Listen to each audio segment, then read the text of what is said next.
Un grup d'alumnes de l'Institut Narcís Monturiol està creant una performance que complementarà la representació de l'obra Fantasmes de guerra de la companyia La Baldufa. Es podrà veure aquest diumenge a les 6 de la tarda al Teatre Municipal al Jardí de Figueres. Aquest divendres ultimaven els detalls.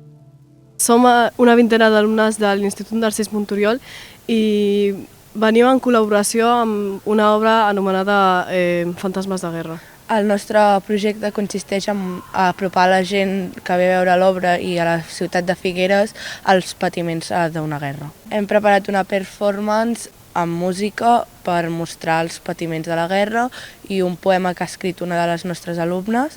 I hem fet unes postals en referència a guerres actuals i la Guerra Civil espanyola a Figueres. L'obra que es podrà veure és un espectacle intergeneracional que convida infants, joves i adults a compartir una història sobre l'amistat, l'absurditat dels conflictes i un últim intent de reconciliació.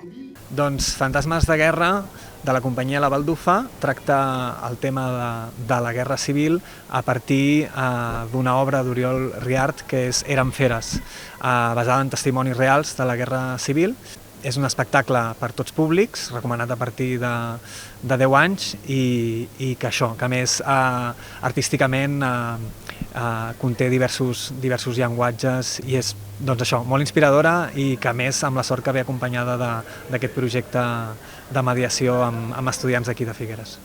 Les entrades per a aquesta representació costen 6 euros.